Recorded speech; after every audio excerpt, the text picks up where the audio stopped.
하시더니. 아멘. 읽은 말씀을 중심으로 해서 예레미야 32장 말씀 가지고 오늘 나눌 말씀의 제목은 아나돗의 밭을 사라입니다. 이 말씀의 배경은 BC 587년입니다. 먼저 1절 말씀 2절까지 먼저 같이 읽어보겠습니다. 32장 1절 2절입니다. 시작. 유다의 시드기야 왕 열째 해 곧 느부갓네살 18째 해에 여호와의 말씀이 예레미야에게 임하니라. 그때에 바벨론 군대는 예루살렘을 에워싸고 선지자 예레미야는 유다의 왕의 궁중에 있는 시위대 뜰에 갇혔으니. 아멘. BC 587년입니다. 우리가 구약성경의 연대를 외울 때 북이스라엘이 멸망한 해가 BC 722년이고 남유다까지 마저 멸망한 해가 BC 588년입니다. 아니 586년입니다. 그때 우리 한참 외울 때 586 컴퓨터 뭐 그랬어요. 요즘에는 그런 거 없지만 옛날에 586 컴퓨터 뭐 이런 얘기 했었잖아요. 우리 한참 컴퓨터 우리가 쓸 때 그랬던 것 같아요. 지금 몇 년이라고요? 이 32장의 배경이 587년, 멸망이 몇 년? 586년. 그러니까 내년 멸망하는 거예요. 이미 느부갓네살의 군대는 예루살렘을 둘러싸고 있고요. 그때쯤 하나님의 말씀을 전하던 예레미야의 말씀이 이전에 비해서 하나도 작아지지 않았어요. 그 다음은 우리 30장 31장 말씀 보면서 이거 위로의 책이다 그랬지만 하나님 위로를 말씀하시면서도 그 위로, 그 줄과 멍에를 깎아줄 생각은 1도 없다는 거 우리 계속 봐왔잖아요. 하나님의 위로가 우리가 말하는, 우리가 생각하는 위로와 많이 다르다 하는 이야기를 한 2, 3주 동안 말씀을 함께 나눴었거든요. 하나님의 말씀은 바뀌지 않았습니다. 그리고 드디어 이제 며칠 있으면, 몇 달 있으면 나라가 멸망할 겁니다. 이미 다른 땅 거의 대부분은 바벨론의 군대가 점령한 다음이고요. 천혜의 요새라고 불릴 만한 예루살렘 성만 남은 때의 예레미야는 하나님께서 너희들을 징계하실 거고 시드기야 너는 잡혀갈 거고 전쟁에서 이기지 못할 거고 이 말씀 열심히 전하고 있다가 열받은 시드기야가 이 사람 가둬버린 거예요. 궁중 시위대 뜰에 그 웅덩이에 가둬버린 겁니다. 듣기 싫은 거죠. 하나님이 위로라고 말씀하시지만 그 위로에 도무지 동의가 되지 않으니까 듣기 싫다 그러고 말하는 나팔이 된 이 예레미야를 감옥에 가둬둔 겁니다. 그럴 때 있었던 일인 거예요. 그럴 때 가장 어두울 때에 더 이상 어둡다고 말하기 어려울 때에 그런 때입니다. 그게 BC 587년이고 그게 예레미야 32장입니다. 뜻하고 또 바라는 건 아니지만 살아가다 보면 이런 때를 만나요. 그렇지 않던가요? 원치 않았지만 앞이 막막하던 때를 만나잖아요. 우리 청운교회에서 전도사로 있다가 강도사가 되어야 될 때쯤 저를 가르쳤던 제가 선생님이라고 생각하는 분이 몇 분 안 계신데 그 중에 우리 저 청년 때 가르쳤던 목사님이 유학을 마치고 우리 모교회로 돌아오셨어요. 돌아오셔가지고는 병렬아 같이 사역하지 않으련 올라와라. 그래서 올라갔어요. 근데 올라와라 그래서 올라갔는데 사실은 부목사님이던 그 유학에도 돌아온 목사님이 그 아버지 목사님하고 얘기를 하나도 안 해놓은 거야. 어느 날 교회 마당에 사역한다고 떠났던 제가 이거 마당에 왔다 갔다 한 거죠. 저 인사하러 갔는데 사역하러 오라 그래서 내 말도 하나도 안 하고 모르고 있다가 그 아버지 목사님이 왜 왔냐? 그랬어요. 그러다가 1년 반 만에 쫓겨났죠. 1년 반 만에 그 아들 목사는 미국으로 도망가 버리고 안경원 하던 큰아들이 6개월 만에 안수받아가 와가지고 목사가 된 거예요. 그러니까 제가 거추장스러운 거죠. 어치장스러우니까 그 아버지 목사님이 저한테 그랬어요. 나가라. 그리고 쫓겨났어요. 그리고 쫓겨났는데 여러분, 목사가 교회에서 쫓겨나니까요. 그땐 강도사 때인데 이제 내년 4월에 안수를 받아야 되는 때인데 쫓겨나고 나니까 여러분, 예배 드릴 데가 없어요. 어디 가서 이제 예배 드리겠다고 앉아 있으면 사람들이 물을 거 아니에요. 이렇게 처음 누군가 왔으니까 어떻게 오셨냐고, 혹시 이사 오셨냐고. 근데 그렇게 물으면 사실은 저 이웃교회 부목사였, 강도사였는데 쫓겨나서 왔습니다, 이렇게 말할 수가 없잖아요. 그러니까 예배는 드려야겠고, 예배는 드리러 가지만 축도하면 도망가야 되는 거야. 누가 말 걸까 봐. 이렇게 한 2달 지냈어요. 그때쯤 되니까 무슨 생각이 드냐 하면, 왜 이런 일이 생겼을까를 생각하는데 무슨 생각이 드냐 하면, 나 같은 사람이 목회를 하겠다 그러니까 이런 일이 생기지 하는 생각이 제일 먼저 드는 겁니다. 이건 나 같은 사람은 목회하면 안 되는 건데, 사역하면 안 되는 건데 그냥 설레발에 함부로 하니까 이런 일이 생기나 보다. 그러고는 사역을 안 하겠다 그러고 일하러 다닌 거예요. 예.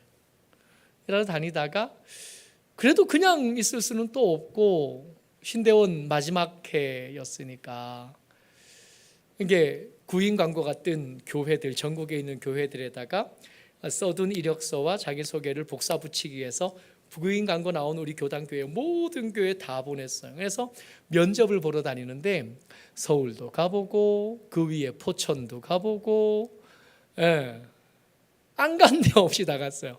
한 번은 포천에 갔는데, 포천에 가서 이제 면접 보냐고 기차 타고 서울 가서 거기서 지하철 2번 타고 버스 타고, 그래서 논 가운데에 있는 예쁘게 생긴 교회예요. 그래서 면접 보는데 목사님이 절 이렇게 보시더니 좋으셨나 봐. 제가 면접 프리패스 상이잖아요. 그래요, 어른들이 좋아하시는 얼굴이야. 그래서 좋다, 나는 좋은데 니네 집이 니네 집이 부산이다 그러고, 아니 울산이다 그러고 학교는 대전인데 여기까지 오기가 쉽지 않을 것 같으니 그냥 좋다 그러지 말고 나가서 사모하고 통화를 좀 해보고 와라. 사모가 오겠다 그러면 우리 같이 일하자 그러시는 거예요. 나가서 사모하고 통화했어요. 그때 우리 사모가 이제 하연이가 뱃속에 만삭일 때예요. 전화했더니 제가 어디 사역하기라 가겠다 그럴 때 사모가 한 번도 반대한 적은 없었으니까 뭐 알아서 하라고. 그러니까 교회가 너무 마음에 들고 목사님도 좋아 보이셔서 일하겠습니다. 그러고 이제 그러면 갖다 다음 주부터 와라. 그러고는 이제 그 집 근처에 집의 시세가 어떻게 되는지 뭐 이사 와야 되니까 그런 얘기까지 하고는 집에 오는 거예요. 학교에 이제 돌아가는데 거기서 버스를 타고 지하철역까지 가서 지하철을 2번을 갈아타고 기차를 타고 대전에 도착해서 학교까지 들어가니까 4시간이 걸려요. 여기라고 시간 계산을 하는 거예요. 울산에서 대전까지 3시간, 대전에서 교회까지 4시간. 이거를 매주 왕복한다 생각하니까 이건 안 되겠다 싶더라고요. 그 다음날 정신 차리고 전화해서 목사님 죄송합니다. 어제 대전까지 와보니까 도저히 멀미나서 못 갈 것 같습니다. 그랬다는 거 아니에요. 그렇게 여러 교회를 면접을 보러 다녔어요. 그때 느낌이 어땠냐 하면 꼭 이랬습니다. BC 587년처럼 깜깜한 거예요. 계속 사역을 해야 되는지 말아야 되는지도 잘 모르겠고, 사역을 안 한다면 내 삶은 앞으로 어떻게 살아야겠나, 사역 시작하겠다고 공부 시작한 지가 벌써 한 8년쯤 넘어 지났을 때니까 정말 깜깜한 거예요. 원치 않고 뜻하지 않고 기대는 하지 않지만 기다린 적도 없지만 이런 깜깜한 때는 오더라고요. 그런 때가 없었으면 좋겠는데, 그런 때 없이 그냥 잘 평안한 중에 살았으면 좋겠는데 그렇게 안 되는 게 인생인 것 같습니다. 그렇게 예레미야가 감옥에 갇혔어요. 그렇게 감옥에 갇혔는데 그 이야기를 하면서 설교 제목이 뭐냐 하면 아나돗에 있는 밭을 사라는 거예요. 하나님께서 예레미야에게 오셔서 말씀하신 겁니다. 같이 읽어보시오. 32장 7절 말씀입니다. 시작. 보라, 내 숙부 살룸의 아들 하나멜이 내게 와서 말하기를 너는 아나돗에 있는 내 밭을 사라. 이 기업을 물을 권리가 내게 있느니라 하리라 하시더니. 아멘. 뭐 하라고요? 아나돗에 있는 밭을 사라고 누가 말할 거예요? 내 숙부의 아들 하나멜이 말할 겁니다. 그러면 이 예레미야가 이 땅을 사라는 말씀을 들은 건 하나멜에게서 처음 들은 게 아니라 하나님에게서 먼저 들은 겁니다. 그러니까 하나님이 말씀하신 거예요. 예레미야가 아마 그 감옥 속에서 묵상하고 깊이 기도하지 않았겠어요? 다른 거 할 게 없으니까. 묵상하는 중에, 깊이 기도하는 중에 하나님께서 특별한 은혜와 계시로 말씀해 주신 거예요. 내 조카, 내 사촌 하나멜이 찾아올 텐데 아마 그 하나멜이 네 땅을 사라고 말할 거야. 그러면 너는 두말하지 말고 그 땅을 사면 돼 라고 하나님 말씀하셨다는 거예요. 그리고는 진짜 이 하나멜이 그 감옥으로 찾아온 겁니다.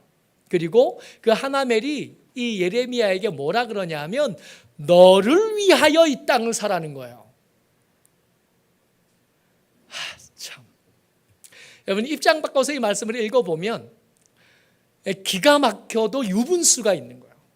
이럴 수는 없는 거 아니에요? 게다가 지금 아까 말씀드렸듯이 BC 587년이면 예루살렘만 남겨두고 전부 다 느부갓네살 바벨론의 군대에 의해서 점령당한 다음입니다. 그러면 이 아나돗에 있는 이 밭, 아나돗의 밭은 지금 어떻게 된 상태예요? 바벨론의 군대가 점령한 상태.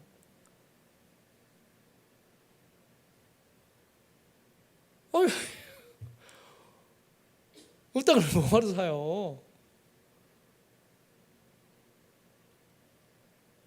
그렇지 않아요?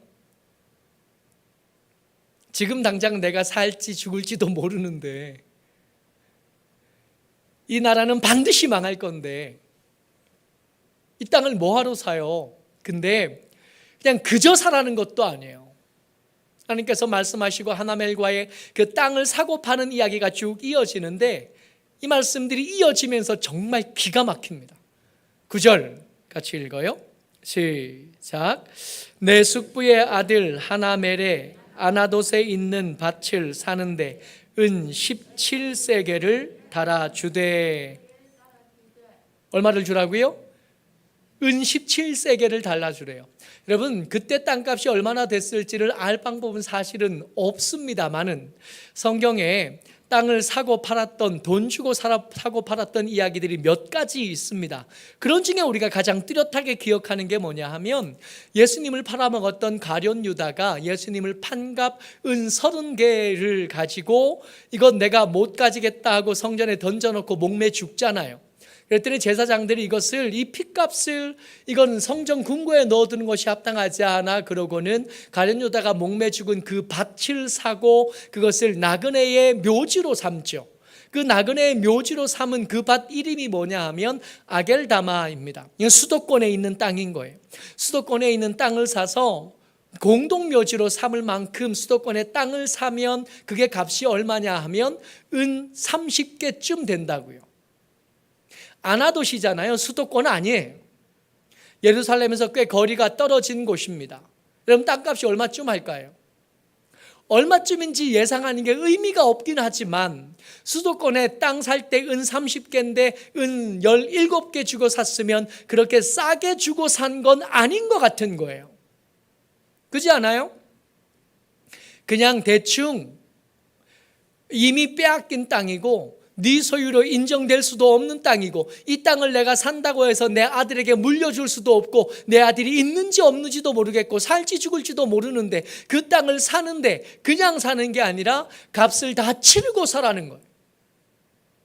예레미야가 이 값을 치러요.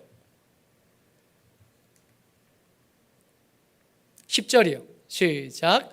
증서를 써서 봉인하고 증인을 세우고 은을 저울에 달아주고 법과 규례대로 봉인하고 봉인하지 아니한 매매 증서를 내가 가지고. 여러분 지금 전쟁에서 진 겁니다. 전쟁에서 질 거고 질 수밖에 없고 지는 것은 이미 확정이에요. 혹시 기적이 일어난다, 이길 수 있는 방법은 하나님에게서 뭔가 방법이 오면 되는데 이 전쟁에서 지는 건 오히려 하나님이 하시는 일이니까 하늘이 무너지고 솟아날 구멍을 찾는 일은 여기서는 일어나지 않는 겁니다. 그러니까 국가의 시스템이 다 무너진 거예요. 땅을 사는 것, 파는 것, 증서를 쓰는 것, 계약서를 쓰는 것, 도장을 찍는 것, 이거 다 의미가 없는 일입니다. 그렇지 않아요? 그것을 도장을 찍든 찍지 않든 그게 무슨 상관이에요? 그것을 찍어도 안 찍어도 그 땅은 이미 네 소유도 아니고 내 소유도 아니고 누구의 소유도 아니게 되고 이 땅이 앞으로 어떻게 될지 아무도 모르는 겁니다. 근데 그런 와중에 땅을 사면서도 법과 규례대로 봉인하지 아니한 매매 증서. 매매 증서를 만들 때 한 장만 만들지 않잖아요. 요즘에 만들어도 적어도 3장은 만드는 거 아니겠어요?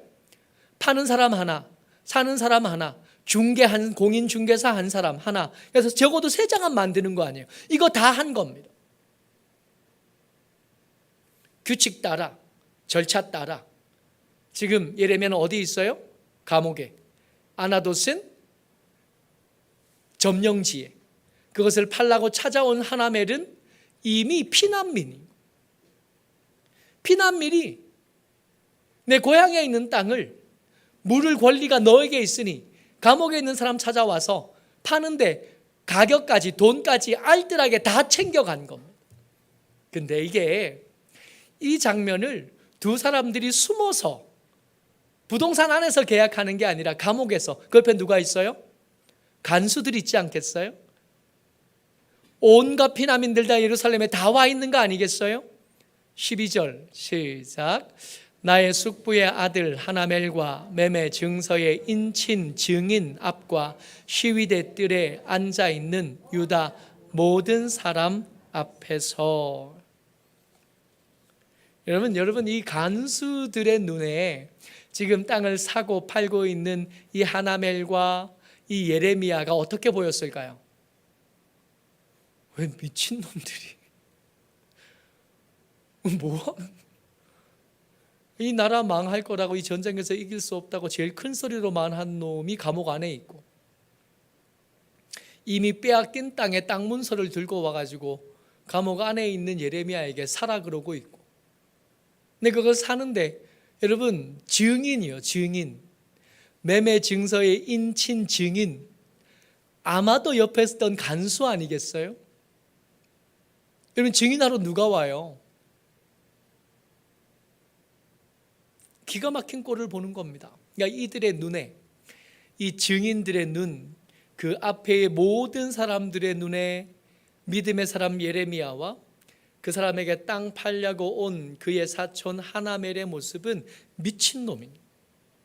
저것들이 지금 이게 그냥 말만 오가고 증서만 오가는 게 아니라 실제로 저울에 은을 달아 주고 받는 것까지 옆에서 지켜본 거 아니에요.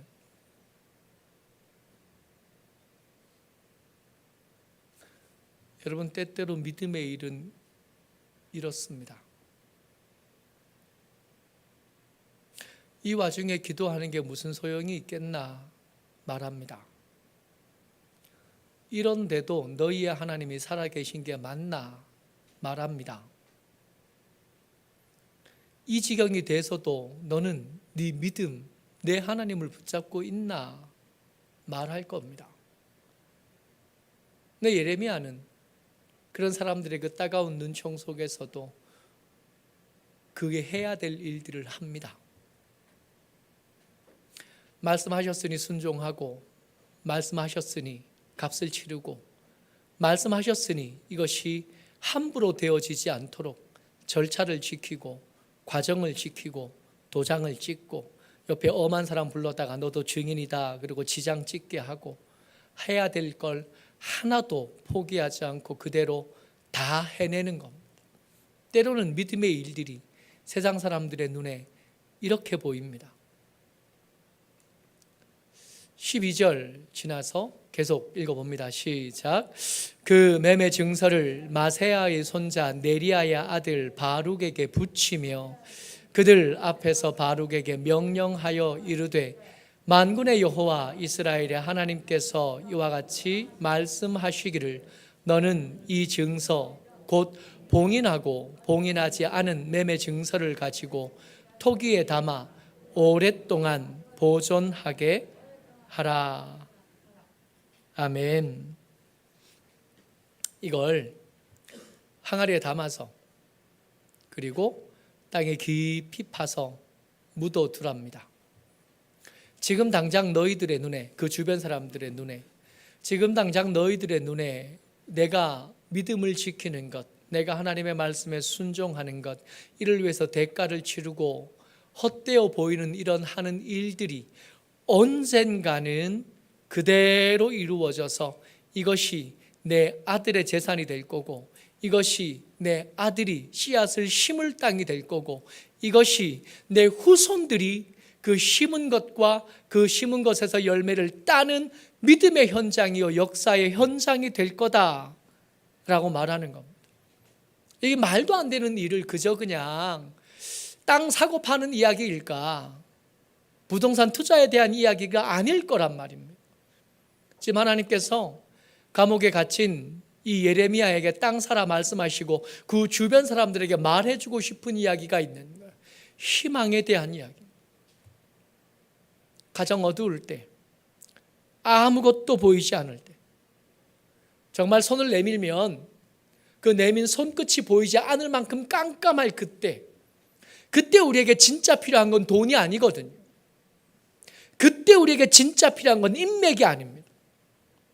이미 그렇게 어두워졌다는 것은 더 이상 내가 가진 인맥으로 뭘 할 수 없다는 뜻 아니겠어요?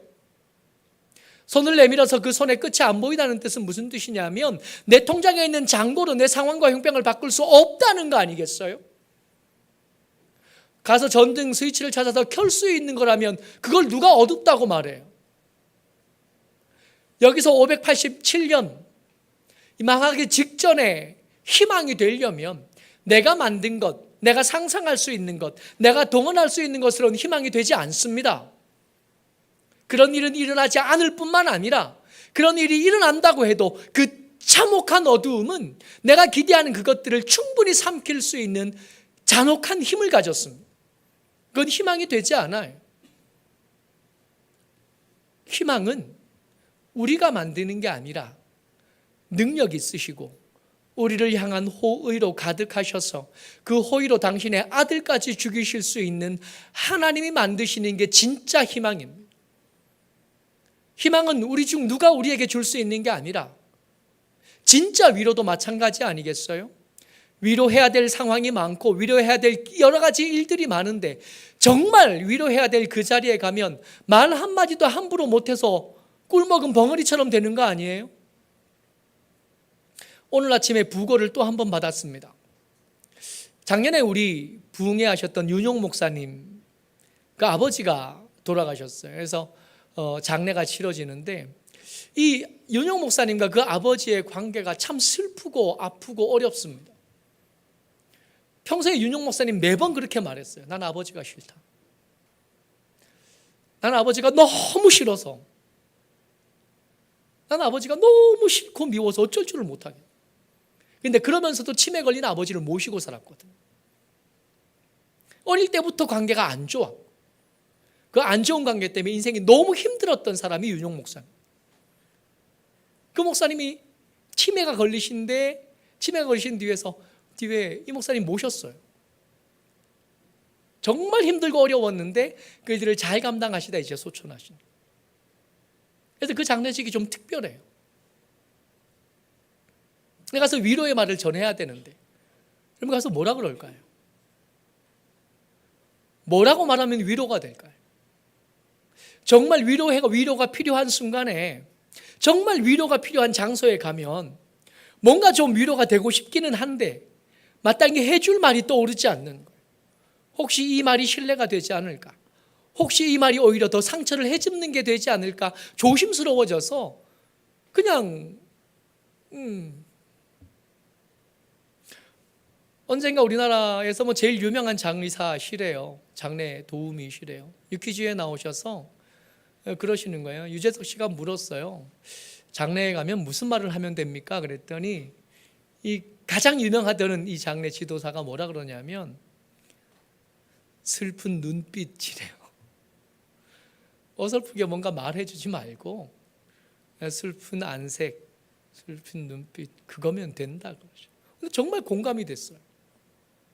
근데 공감이 돼서 공감이 아니라 할 말이 없어서 공감이. 여러분, 희망에 대해서 말하는데 이 희망을 우리가 어디 가운데서 어디서 이렇게 찾아내겠다고 말할 때 우리의 삶은 점점 더 곤란해질 수밖에 없습니다. 희망은 하나님이 만드시는 거예요. 그리고 또 하나, 여러분, 우리가 오늘 말씀을 나누면서 가장 중요하게 기억해야 되는 건 희망에는 값이 있습니다. 희망은 공짜가 아니에요. 이 아나돗에 밭을 사라 할 때 희망의 가격은 은 17세겔이었습니다. 우리가 그냥 희망 그러면, 하나님 말씀해 주시는 희망 그러면 아멘 하면 그 희망이 우리 손에 잡힐 것 같고 우리의 발에 밟힐 것 같지만, 예레미야에게 하나님께서 희망을 말씀하시면서 다시 돌아올 거다 말씀하시고 나가 다시 저들이 다시 돌려올 거다 말씀하시면서 그 말씀하시는 희망이 우리 삶에 구체적으로 실현될 때는 공짜로 되지 않습니다. 예레미야가 보여준 이 희망의 가격이 있었고 그 가격이 은 17세겔입니다. 결코 작은 돈 아닙니다. 그리고 이 돈 제대로 못 찾을 가능성이 거의 대부분인 거예요. 32장 15절 말씀입니다. 같이요. 시작. 만군의 여호와 이스라엘의 하나님께서 이와 같이 말씀하시니라.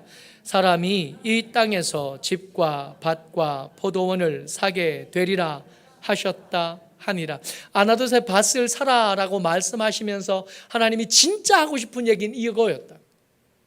너희들이 지금은 전쟁에 져서 포로가 되어 끌려가겠지만 그것으로 끝나는 게 아니라 돌아오게 될 거다.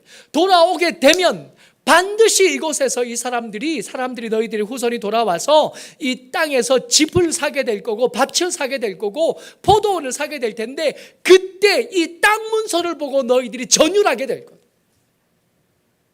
그때 이 봉인되었던 땅 문서를 열어보고 하나님께서 하셨던 약속이 진짜 지켜졌다는 걸 알게 될 거다. 근데 이 문서를 그때 만져보려면 지금 뭐 해야 돼요? 값을 치러야 될 거 아니에요. 값을 치러야 이 문서를 가지게 될 거 아니에요. 이 값을 치른다고 해서 당장 어떻게는 되지 않지만 하나님께서 약속하신 희망이 반드시 그들에게 모양을 갖추고 힘을 갖추고 형태를 갖춰서 손에 잡히게 될 거예요. 희망이란 게 그런 거예요. 이게 말씀하신 희망이 현실이 되려면 은 17세겔이 필요합니다. 여러분들과 제게 하나님께서 말씀하시는 소망, 여러분들과 제게 말씀하시는 희망, 공짜 아니에요. 그 희망이 말씀하시는 곳을 향해서 걸어가야 될 거 아니에요. 적어도 한 걸음 떼야 될 거 아니에요. 땅을 사라 그러면 땅을 사고, 길을 가라 그러면 길을 가고, 여기 있으라 그러면 여기 있고, 그래야 그 땅에서 벌어질 기적과 은혜와 하나님의 위대하신 능력을 맛보고 만지는 거 아니겠어요? 이 땅을 찾을 거다 그러는데 나는 못 믿겠습니다 그러고 애굽에 가면, 아니 지금 말이 됩니까? 여기서 땅을 사라는 게 무슨 도움이 되고 무슨 소용이 있겠습니까? 그 은 17세겔 가면 애굽에서 나름대로 한몫 잡고 살 수 있는 것 아니겠습니까? 이렇게 말하는 사람들이 하나님이 말씀하시는 희망을 어떻게 만지겠어요? 희망은 공짜일 수 없습니다. 그리고 이 땅 문서를 사게 되면, 이 땅을 사게 되면 하기 싫어도 기대할 수밖에 없어요. 하나님 책략이 크시다. 이어지는 말씀에 16절부터 예레미야가 기도하는 장면이 등장해요. 근데 그 기도하는 내용 중에 예레미야가 뭐라고 기도하냐면 이렇게 기도합니다. 32장 19절이에요. 시작. 주는 책략이 크시며 하시는 일에 능하시며 인류의 모든 길을 주목하시며 그의 길과 그의 행위의 열매대로 보응하시나이다. 상상도 못했을 겁니다. 주의 책략이 얼마나 크시고 그 책략을 이루어 가시는 하나님의 능력이 얼마나 위대한지 상상도 못할 겁니다. 어떻게 될 거냐 하면 세상을 다 집어삼킨 이 느부갓네살의 바빌론 제국, 이 신바빌로니아 제국이 이게 얼마나 신기한 제국이냐 하면요, 건국되면서부터 멸망하기까지 딱 70년 걸려요. 70년 만에 아수르를 정복하고 애굽을 굴복시키고 그 사이에 있는 모든 땅을 정복합니다. 그리고 거기서 최고의 자리에 올라갔다가 70년쯤 되고 멸망해버려요. 역사상 어떤 제국도 이렇게 짧게 존재했던 제국이 없습니다. 가장 유명한 제국이요, 바벨론. 성경 공부하다 보면 인간들의 나라, 사탄의 나라, 사탄의 세력 그러면 자주 등장하는 말이 바벨론이잖아요. 그런데 그렇게 유명한 나라지만 실제로 땅에 유지됐던 것은 70년밖에 안 돼요. 가장 짧은 순간 존재했던 제국. 그리고 그 다음에 등장하는 제국이 페르시아 제국인데, 페르시아의 황제 고레스가 이전까지 어떤 제국의 황제도 가지고 있지 않았던 특별한 종교 정책을 가지고 있었습니다. 포로된 너희들 여기 있을 필요 없다, 돌아가라. 돌아가서 너희들이 섬기는 신을 섬겨라. 여러분, 이런 황제가 어디 있어요? 나를 섬기라든지 우리가 섬기는 신을 섬기라든지, 너희들은 여기로 다 모여서 나를 위해서 봉사하라든지 뭐 이렇게 말해야 되는 거 아니에요? 근데 이 특별한 황제는 돌아가라, 돌아가서 너희들의 신전을 짓고 너희들의 신을 섬겨라 그러고 다 돌려버려 버리는 거예요. 주의 책략은 크십니다. 그리고 그가 말씀하시던 희망에 투자한 사람들에게 결코 빈손으로 돌아가지 않게 하실 만한 능력이 있는 분이 우리가 믿는 하나님이신 겁니다. 여러분, 하나님이 우리에게 소망을 말씀하시는데 이 소망이 왜 어떤 사람에게는 간증이 되고 어떤 사람에게는 계속 바라보기만 하는 꿈 같은 일인지 아셔요? 대가를 치를 생각이 없기 때문에 그렇습니다. 소망을 말씀하시지만 그 소망을 믿지 않아요. 소망을 말씀하시지만 그 소망을 향해서 걷지도 않습니다. 아무것도 치르지 않아요. 그런 다음에 투덜거리는, 하나님이 말씀하신 소망이 내게 아무것도 안 이루어져. 당연하죠. 대가를 치르지 않는데.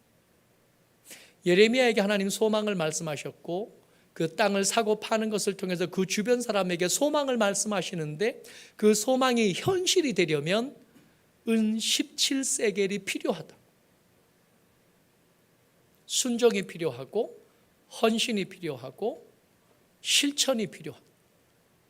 그렇게 하지 않으면 하나님 말씀하시는 소망은 언제든 바람 잡는 소리 같고 허풍선 같은 것뿐입니다. 어쩌록 저와 여러분들이 이제 한번 주의 책략이 크시다 한 이 말씀에 승부를 한번 걸어봤으면 좋겠습니다. 하나님이 말씀하신 소망에 인생을 걸고 하나님 말씀하시는 소망을 따라 한 걸음씩 걸어보는, 절대로 빈손으로 돌아가지 않게 하시고 하나님께서 그 인생 가운데 크고 위대한 일을 이루어 가실 겁니다. 그때 그 막막한 때에 사역을 해야 되나 말아야 되나 하던 그때에 안산도 갔다가 포천도 갔다가 서울도 갔다가 온 전국에 면접 보려고 다니던 저는 지금 여기에 이런 모습으로 살아있는, 하나님 살아계시고 우리 가운데 함께 계신 줄 믿고 하나님 말씀하시는 소망에 순종하는 저와 여러분 되시기를 주의 이름으로 축복합니다. 아멘. 이 시간 한번 기도했으면 좋겠습니다. 하나님 말씀하시는 소망에 우리가 승부를 걸어보겠습니다. 내가 대가를 치르겠습니다. 말씀하시는 대로 한 걸음 걸어보겠습니다. 말씀하신 대로 한 걸음 다가가 보겠습니다. 하나님, 나를 혼자 걷지 않게 하시고 내 손 붙잡아 주시고 내 발걸음을 인도하여 달라고 이 시간 우리 한번 같이 기도합니다.